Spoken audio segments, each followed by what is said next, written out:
Connecting a soundbar to your EETV box can dramatically enhance your audio experience, transforming your living room into a home theater. Today, we'll explore the 3 primary connection methods available to you. There are 3 primary methods to connect your soundbar: HDMI ARC or eARC, which is generally recommended, optical audio for reliable digital connection, and Bluetooth for wireless convenience. HDMI ARC, or audio return channel, is the recommended connection method. It provides a single cable solution that supports high-quality audio formats like Dolby Atmos, enables single remote control through CEC technology, and offers automatic audio switching. Optical audio provides a reliable digital connection that's immune to electromagnetic interference.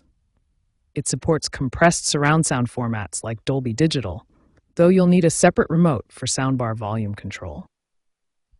Bluetooth offers wireless convenience with no additional cables required. However, it may suffer from audio latency and provides compressed audio quality compared to wired connections.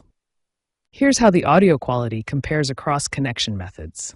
HDMI ARC provides the highest quality with uncompressed audio and support for advanced formats like Dolby Atmos, while Bluetooth offers the most convenience, but with compressed audio quality. This comprehensive diagram shows how all the components connect together.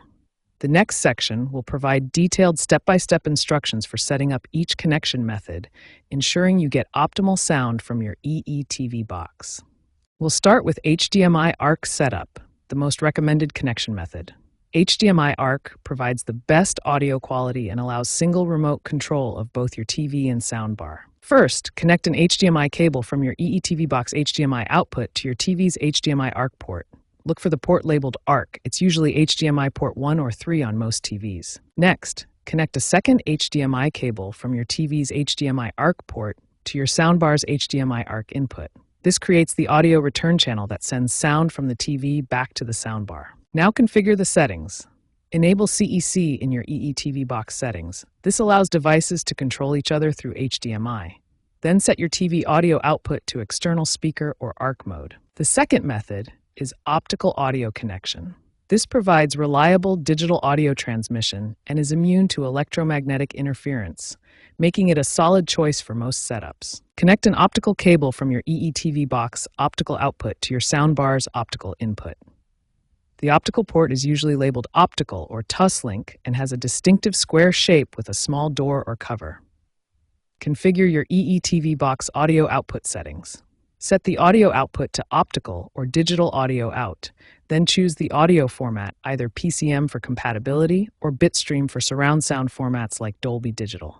Finally, let's set up Bluetooth connection. This wireless method offers convenience and portability, though it may have slight audio delay that can be compensated for in the settings. Enable Bluetooth on your EETV box by going to Settings, then Audio, then Bluetooth. Put your soundbar into pairing mode. This usually involves holding the Bluetooth button until it flashes or shows a pairing indicator. Select your soundbar from the available devices list on the EETV box. Once connected, you may need to adjust audio delay compensation if you notice the sound doesn't sync perfectly with the video. This setting is usually found in the audio menu. To summarize, HDMI ARC offers the best quality and convenience, optical provides reliable digital audio, and Bluetooth gives you wireless flexibility. Choose the method that best fits your setup and audio quality needs.